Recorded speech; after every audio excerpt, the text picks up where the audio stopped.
بسم اللہ الرحمن الرحیم. شکریہ ڈاکٹر جبران صاحب اس قدر اچھے طریقے سے میرا انٹروڈکشن کرانے کا. جناب وائس چانسلر صاحب، جناب پروفیسر عطر محمود صاحب، قاسم علی شاہ صاحب، ڈاکٹر شاہد نذیر صاحب، ڈین صاحب، فیکلٹی ممبرز، معزز مہمانان گرامی اور عزیز طالبات اور طلباء، سب سے پہلے میں یہ بتانا چاہوں گا کہ ڈاکٹر عطر محمود سے میرا رشتہ داری کا تعلق ہے. ہم خالہ زاد بھائی ہیں. میں عمر میں ان سے 12 سال بڑا تھا. جب ان کی پیدائش ہوئی تو میں نے ان کو گود میں کھلایا اور انگلی پکڑ کے چلایا، اور اس کے بعد یہ ان کے ہر موقع پر ہمارا بہت چولی دامن کا ساتھ رہا. ہم نے ایک دوسرے سے بہت کچھ سیکھا، اور آج وہ وقت آ گیا ہے کہ میں ان کی ریٹائرمنٹ کی فنکشن میں بھی یہاں پر موجود ہوں. میں یہ کہنا چاہتا ہوں کہ ڈاکٹر عطر محمود، آپ بہت اچھی اننگ کھیل رہے تھے کرکٹنگ ٹرمز میں. آپ بہت اچھی اننگ کھیل رہے ہیں. آپ نے وکٹ کے چاروں طرف بہترین ڈرائیوز لگائی ہیں، اور آپ کی یہ ڈرائیوز جاری تھی کہ جب خراب روشنی کی وجہ سے میچ کو ختم کرنا پڑا. آپ ناٹ آؤٹ رہے، آپ آؤٹ نہیں ہوئے. تو چنانچہ اس ریٹائرمنٹ کو آپ اپنا ناٹ آؤٹ ہی تصور کریں، اور جیسے ہی آپ ریٹائرمنٹ کے بعد کی زندگی کو شروع کرتے ہیں تو لائف کے ان پرسوٹس کو فالو کریں جو آپ سمجھتے ہیں کہ سرکاری نوکری کی پابندیوں کی وجہ سے آپ وہ کام نہیں کر سکے. ایسے بے شمار کام ہوتے ہیں جو انسان کے اندر اس کی فیکلٹیز ہوتی ہیں، اس کے اندر ٹیلنٹ ہوتا ہے، لیکن آپ کچھ حدود و قیود میں رہ کے اپنے کام کرتے ہیں سرکاری نوکری میں، اور ٹیچنگ بھی بے شک اس میں شامل ہے، اور آپ لوگوں نے اس سے استفادہ بھی کیا ہے. لیکن ایسے پرسوٹس جو یہ وہاں نہیں کر سکے، اب ان کے پاس موقع ہے کہ ان کو حاصل کریں. لی کوان یو جو سنگاپور کے ایک بہت مشہور وزیر اعظم گزرے ہیں، انہوں نے کہا ہے ریٹائرمنٹ کے بعد جو شخص یہ سمجھتا ہے کہ اب میرے آرام کا وقت ہے، وہ ڈوب گیا. یہ آرام کا وقت نہیں ہے. زندگی جتنی دیر تک آپ کی سانس آتی ہے، آپ نے کچھ نہ کچھ کرتے رہنا ہے. تو ڈاکٹر صاحب سے میں یہی کہوں گا کہ اپنے ان پرسوٹس کو جاری رکھیں. مجھے پتہ ہے ان کو اپنی صحت کو بہتر رکھنے کا، یوگا کرنے کا، صحت کو اچھا کرنے کا اس کا شوق ہے، اس کو پرسو کریں. آپ کو ریسرچ کا شوق ہے، آپ کو اپنے فیلڈ میں مزید آگے بڑھنے کا شوق ہے، اس کو پورا کریں. آپ کو قربت حاصل ہے قاسم علی شاہ صاحب کی، آپ ان سے مختلف موقعوں پر رہنمائی حاصل کرتے رہتے ہیں، اور ان کی باتوں سے اپنی باتیں نکال کے اخذ کر کے آپ لوگوں کو بتاتے رہتے ہیں. اس پرسوٹ کو بھی آگے بڑھائیں، اور بہت سی پرسوٹس ہوں گی جو آپ کے دماغ میں ہوں گی، ان کو ضرور حاصل کیجیے اور ان کو آگے بڑھائیے. ڈاکٹر جبران نے میرا ذکر کرتے ہوئے بنگال کا نام لیا، تو میں مناسب سمجھوں گا کہ بتاؤں کہ میں نے اپنی کیریئر کا آغاز پاکستان آرمی سے کیا، اور میری پہلی تعیناتی مشرقی پاکستان میں ہو گئی. 1971 کی بات ہے.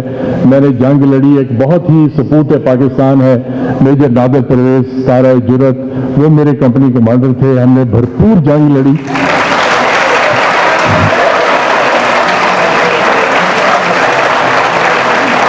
اور پھر انفارچونیٹلی جنگی قیدی بن گئے. جنگی قیدی بننے کے دوران میں ہمارا کیمپ وہ واحد کیمپ تھا جہاں سے ایک ٹنل کھودی گئی، اور ٹنل کے ذریعے 5 لوگ فرار ہو گئے، جن میں میجر نادر پرویز بھی شامل تھے. میں ان بد نصیبوں میں تھا، کیونکہ میں سیکنڈ لیفٹیننٹ تھا، تو ہم پکڑے گئے اور ہمارے ساتھ پھر کچھ اسپیشل سلوک ہوا. بہرحال واپس آیا تو میں کیپٹن کے عہدے پر تھا. جب میں نے پولیس سروس جوائن کی، میں لیٹرل انٹرنٹ نہیں ہوں. میں نے مقابلے کا امتحان دیا اور پھر پولیس سروس میں گیا.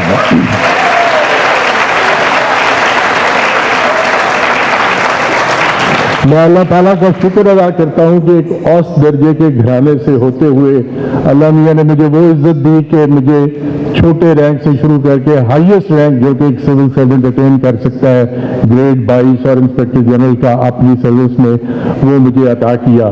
اور میں نے اس میں جہاں جہاں بھی حد المقدور میں کچھ کر سکتا تھا میں نے وہاں کرنے کی کوشش بھی کی. ایک سیمینار ہو رہا تھا میری ریٹائرمنٹ کے بعد.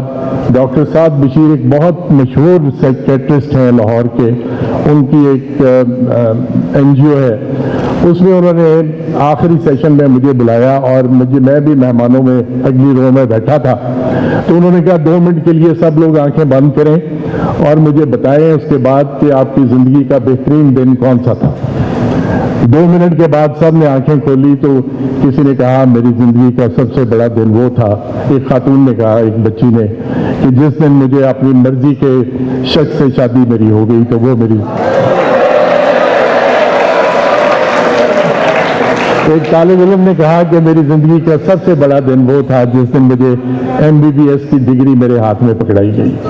اور اس طرح کے بہت سے لوگوں نے کہا. تو مجھے ڈاکٹر صاحب نے پوچھا کہ شوکت صاحب آپ اپنا شیئر کرنا چاہیں گے کہ آپ کی زندگی کا بہترین دن کون سا تھا. تو میں نے کھڑے ہو کے کہا کہ میں نے بہت سوچا ہے, مجھے سب کو 2 منٹ ملے ہیں, مجھے 3 منٹ ملے ہیں سوچنے کے لیے. تو میں سمجھتا ہوں کہ میں نے اپنی زندگی کا میرا بہترین دن وہ تھا جس دن میں نے سرکاری ملازمت سے ریٹائرمنٹ حاصل کی. اور یہ حقیقت ہے. اگر آپ اسی طرح سے, کیونکہ میرے دماغ میں بھی بہت سی پرسوٹس تھی جو میں کرنا چاہتا تھا, جو سرکاری نوکری میں ہوتے ہوئے دن رات دہشت گردی, اس سے ملزموں کے ساتھ ڈیلنگز, تفتیشیں اور آرگنائز کرائم کو ڈیل کرنا, اس میں آپ کو ان پرسوٹس کو فالو کرنے کا موقع نہیں ملتا. چنانچہ اب میں اخبارات میں لکھتا ہوں, میں لیکچر دیتا ہوں, میں گانے گاتا ہوں, میں میوزک میں میرا انٹرسٹ ہے. اور میں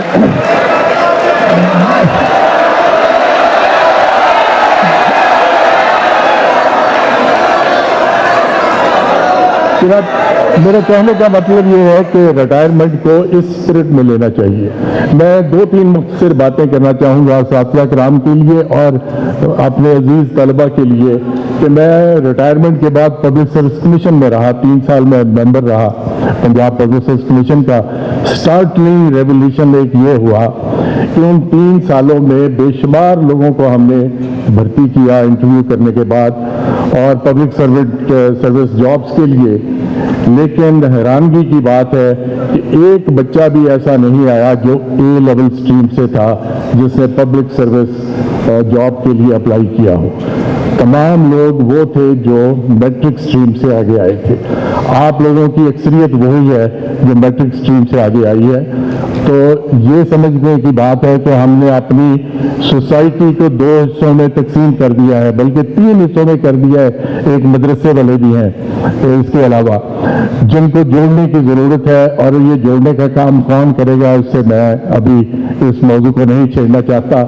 لیکن یہ بتانا چاہتا ہوں کہ میٹرک سٹریم کے ہاتھ میں اس ملک کی بھاگ دوڑ ہے اور آپ لوگ ہی ہیں جو آگے اس ملک کو لے کے جائیں گے. جو خامیاں اور جو کوتاہیاں میں نے وہاں نوٹ کی, میں 2-3 صرف اس کا ذکر کروں گا. انٹرویو کے دوران میں جب اسٹوڈنٹس آتے تھے اور خاص طور سے ویٹرنری سائنسز کی جو پوسٹ ہوتی تھی اس کے لیے, تو سب سے پورلی ڈریسڈ جو تھے وہ US اور ویٹرنری سائنسز کے اسٹوڈنٹس ہوتے تھے. تو برائے مہربانی اس چیز کو ذہن میں رکھیں. حدیث نبوی ہے الناس باللباس, انسان اپنے لباس سے پہچانا جاتا ہے. جس طرح کا اوکیزن ہو, جس طرح کا فنکشن ہو, اس کی مناسبت سے لباس پہننا چاہیے. اگر آپ انٹرویو کے لیے جا رہے ہیں تو ہاف سلیو یا ٹی شرٹ یا نیچے چپل پہن کے آپ مت جائیے. برائے مہربانی شلوار قمیض بھی پہننی ہے تو ساتھ واسکٹ پہنی ہے, اور بے شک کلوز کالر رکھیں, اسمارٹلی ڈریسڈ, کلوز کالر نہ رکھیں, اسمارٹلی ڈریسڈ ہو تو لباس پر ضرور توجہ دیجیے. لباس قیمتی نہیں ہونا چاہیے, لباس صاف ستھرا اور موقع کی مناسبت سے ہونا چاہیے. دوسری بات میں اساتذہ کرام سے اور طالبات سے یہ کرنا چاہوں گا کہ جب بھی آپ انٹرویوز کے لیے آتے ہیں تو اپنے سبجیکٹ کا تو آپ کو علم ہوتا ہے, لیکن جو گورنمنٹ کی پالیسیز آپ کے سبجیکٹ کے مطابق ہیں, متعلق ہیں, ان سے آپ بہرہ ور نہیں ہوتے. کیا